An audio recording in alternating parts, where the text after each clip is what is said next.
샬롬. 오늘 우리 하루의 삶에도 넘치는 하나님의 사랑과 부활하신 주 예수 그리스도의 은혜와 능력 그리고 성령의 충만함이 함께하기를 기도하고 축복합니다. 함께 읽고 묵상할 말씀은 마가복음 1장 14절과 15절 말씀입니다. 제가 읽어봅니다. 요한이 잡힌 후 예수께서 갈릴리에 오셔서 하나님의 복음을 전파하여 이르시되 때가 찼고 하나님의 나라가 가까이 왔으니 회개하고 복음을 믿으라 하시더라. 아멘. 저는 오늘 이 말씀을 통하여 진정한 기쁨의 시작에 대해서 생각해 보고자 합니다. 마가복음은 예수님께서 광야에서 나오신 후 빠른 속도감을 가지고 긴박하게 복음을 전파하신 사실을 전합니다. 예수님께서 이러한 사역을 시작하실 때 사촌이자 친구이며 자신의 길을 예비한 세례 요한이 헤롯 왕에게 붙잡힌 상황은 예수님께 매우 큰 스트레스가 될 수밖에 없었습니다. 여러 복음서에서 세례 요한에 대해 자세히 다루고 있지만 마가복음은 세례 요한이 헤롯에게 죽임을 당하는 사건조차 생략한 채 그러한 어려움 상황 속에서 예수님께서 처음으로 하신 말씀에 초점을 맞추고 증언하고 있습니다. 마가복음에서 예수님께서 처음으로 전하신 말씀은 하나님의 나라가 가까이 왔으니 회개하고 복음을 믿으라 하는 내용입니다. 우리는 이 말씀과 예수님의 행동을 통해 우리의 신앙에 대해 깊이 생각해 볼 수 있습니다. 종종 사람들은 우리에게 당신의 종교는 무엇입니까? 라고 묻습니다. 그럴 때 우리는 기독교입니다 라고 대답을 합니다. 하지만 과연 우리가 믿는 기독교의 핵심은 무엇이며 궁극적인 목표는 무엇인지 그리고 다른 종교와는 어떤 차이가 있는지 진지하게 고민해 보아야 합니다. 물론 우리가 잘 알다시피 예수님은 기독교의 창시자가 아니십니다. 이러한 사실은 예수님의 첫 말씀과 행동에서 분명히 드러납니다. 마가복음에서 처음 들려오는 예수님의 음성은 하나님 나라가 가까이 왔으니 회개하고 복음을 믿으라 라는 말씀입니다. 여기서 회개하라는 뜻은 되돌아오라 또는 무엇인가에서 돌아서라는 의미를 담고 있습니다. 특히 성경에서는 하나님께서 미워하시는 것들에서 돌이켜 하나님께서 사랑하시는 것들로 나아가라는 뜻으로 해석됩니다. 복음 또는 복된 소식으로 번역된 헬라어 유앙겔리오는 소식을 전하다라는 뜻의 앙겔로스와 기쁨을 뜻하는 접두사 유가 결합된 단어입니다. 따라서 복음은 기쁨을 전하는 소식을 의미합니다. 이 단어는 마가의 시대에 널리 사용되었으나 당시에는 종교적인 용어가 아니었습니다.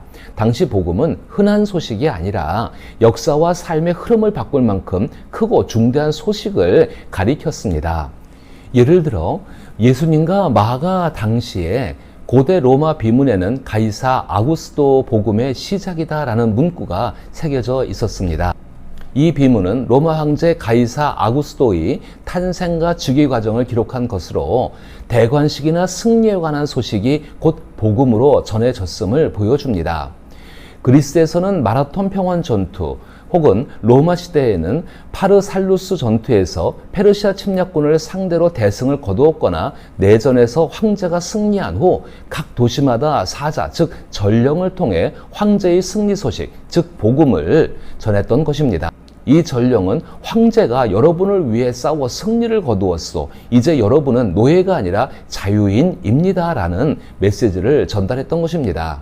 오늘날 우리는 복음을 기독교의 메시지로 이해하지만 1세기 초대교회 당시에는 역사 속에서 일어난 가장 좋은 사건에 대한 선언이었습니다. 다시 말해 복음은 당신의 신분을 영원히 변화시키는 역사적인 사건이 일어났음을 알리는 선언인 것입니다. 바로 이 지점에서 우리는 기독교와 다른 종교, 나아가 무종교와도 비교하여 결정적인 차이를 발견할 수 있습니다.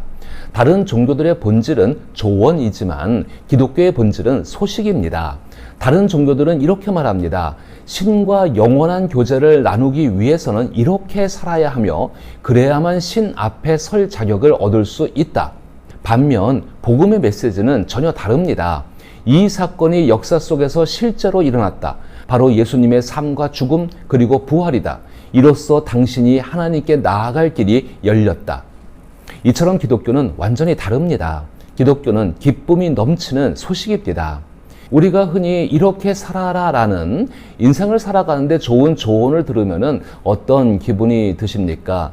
그런 조언의 대부분은 누군가 위대한 영웅들의 탁월한 정신과 삶의 이야기를 들려주며 그렇게 살라고 권유할 때 듣게 되는 것이지요. 이런 조언을 들으면 앞으로 더 잘 살아야겠다 하는 동기부여가 생기기도 합니다. 하지만 오랜 시간 억압받던 그리스 사람들이나 불안해하던 로마 사람들이 승전 소식을 듣고 기쁨이 샘솟았던 것처럼 마음이 가벼워지고 무거운 짐을 내려놓는 듯한 해방감을 느끼지는 못합니다. 지긋지긋한 노예의 신세에서 벗어난 듯한 자유로움을 느낀다면 그것은 정말로 생명이 있는 조언일 것입니다. 그러나 대부분의 조언은 그 정도까지는 이르지 못합니다. 저도 인생의 조언들을 많이 듣습니다. 그런데 다른 사람은 어떨지 몰라도 인생에 관한 좋은 조언을 저는 들으면은 오히려 이렇게 살아야만 한다는 부담감이 커지기도 합니다. 인생을 이렇게 살아야 한다는 점에서 오는 중압감이 느껴지기 때문인 것입니다. 인생을 살아가는데 필요한 조언들은 요긴 하긴 하지만 참된 기쁨을 주지 못합니다. 그것은 어디까지나 우리가 행한 일에 근거를 두고 있기 때문인 것입니다. 우리의 인생은 참된 기쁨을 주시는 하나님과 연결되어야 합니다. 복음은 하나님께서 우리와 연결되시는 방식이 우리가 한 일이나 하지 않은 일에 근거한 것이 아니라 예수님께서 우리를 위해 역사 속에서 이루신 일에 관한 소식이라고 알려주고 있는 것입니다. 이 점이 바로 기독교가 다른 종교나 철학과 근본적으로 구별되는 이유입니다. 하나님 나라가 가까이 왔으니 회개하고 복음을 믿으라 하는 말씀에서 말하는 하나님 나라의 복음이란 과연 무엇일까요? 창세기 1장과 2장을 보면 인간은 모두 관계가 온전한 세상에서 살도록 창조되었습니다. 하나님께서 왕이셨기에 인간은 심리적이고 사회적인 면에서 완벽한 관계를 누릴 수 있었습니다. 그러나 창세기 3장에서 안타까운 일이 일어납니다. 인간이 스스로 왕이 되기로 결심하고 행동한 것입니다.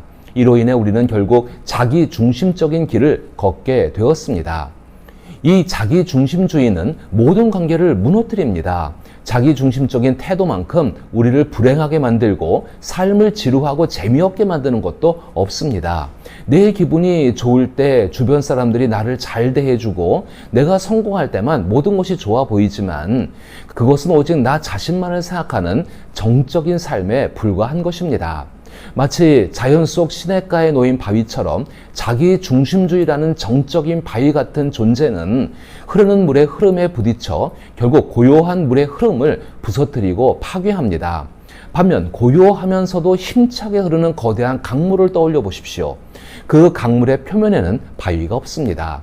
강처럼 거침없이 흐르는 성령의 역사가 우리 안에서 시작되고 흘러나올 때 자기 중심주의는 언제나 그 흐름을 방해하고 파괴하는 장애물이 될 수밖에 없습니다. 전쟁이 왜 일어나는지, 권력 다툼과 더 높은 자리를 차지하기 위한 계급 투쟁이 왜 벌어지는지, 가정이 왜 파괴되고 무너지는지, 그리고 인간관계가 끊임없이 깨지는 이유에 대해 한번 깊이 생각해 보십시오. 이러한 문제들은 모두 우리에게 큰 고통과 슬픔, 절망을 안겨주며 때로는 생명까지 앗아갑니다. 그런데 이 모든 일들의 근저에는 자기 중심주의라는 어두운 힘이 자리하고 있습니다. 자신이 중심이 되고 왕이 되려는 순간 육체적, 사회적, 영적, 심리적으로 모든 것이 무너져 내리고 하나님과 함께하는 기쁨의 춤에서 멀어지게 되는 것입니다. 그런데 비록 우리가 이러한 현실 속에 살고 있지만 우리 모두는 다시 하나님과 함께 기쁨의 춤을 추기를 간절히 갈망합니다. 사람들의 이러한 바람은 어느 나라, 어느 민족이든 전설과 설화 그리고 동화로 표현되어 왔습니다. 서양의 흔한 동화들의 스토리는 진정한 왕이 돌아와서 용을 물리치고 입맞춤으로 우리를 죽음의 잠에서 깨우며 속박의 탑에서 구해내서 다시 춤추는 해피엔딩의 이야기가 대부분입니다. 그러나 그런 전설과 설화 동화는 현실의 삶에서는 존재하지 않습니다. 하나님께서 우리에게 주신 약속인 복음은 진정한 왕이 돌아와 모든 혼란을 바로잡고 온 세상을 회복시키는 소식입니다. 그 진정한 왕이 바로 예수 그리스도이십니다. 다시 말해 하나님 나라의 복음은 진정한 왕이 우리에게 오셨다는 뜻입니다. 어린아이가 좋은 부모의 권위 아래에서 건강하게 자라듯 훌륭한 팀이 뛰어난 코치의 지도 아래 빛을 발하듯 진정한 왕이신 예수님께 나아가면 예수님의 손길이 삶의 모든 상처를 치유하십니다. 그리고 회복시켜 주십니다. 예수님께서 만지시면 기쁨은 슬픔으로 바뀌고 두려움과 고통, 죽음도 끝나게 됩니다. 그래서 예수의 이름에는 구원을 주시는 능력이 있습니다. 여기에서 다시 한번 기독교와 다른 종교들의 차이점을 발견할 수 있습니다. 어떤 종교는 이 물질 세계가 언젠가는 끝나고 의롭거나 깨달은 사람이 구원을 받아 물질이 없는 천상의 영적 낙원에 들어간다고 말합니다. 또 어떤 종교는 이 물질 세계가 단지 환상에 불과하다고 주장하기도 합니다.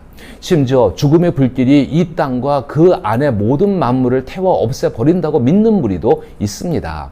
그러나 하나님 나라의 복음은 하나님께서 창조하신 이 물질 세계가 새롭게 회복되어 영원히 지속될 것임을 전합니다.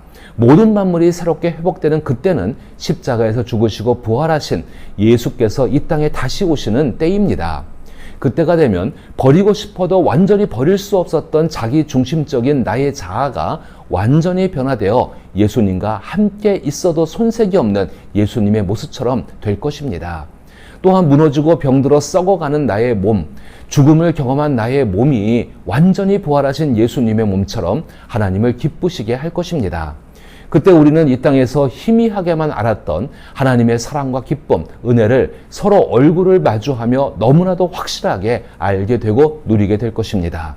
그때 우리는 분명히 고백할 것입니다. 마침내 내가 아버지의 집에 왔구나. 이곳이 내가 평생 찾아 헤매던 내 아버지의 집이야 라고 말입니다. 하나님 나라, 즉 모든 만물이 회복되어 새롭게 시작되는 그 나라는 예수님을 통해 열렸습니다. 예수님께서는 우리에게 회개하고 복음을 믿으라고 말씀하십니다. 회개는 하나님 나라에 들어가는 첫걸음이며 하나님께서는 우리의 진정한 회개를 통해 예수님께 행하신 것처럼 부활의 능력으로 회복의 역사를 이루십니다. 이제는 자기 중심적인 태도에서 벗어나 하나님께서 우리 안에서 이루어 가시는 일들을 소망하며 복음을 완성하시는 성령님의 능력 안에서 하나님께서 주시는 기쁨으로 살아가기를 기도하며 축복합니다.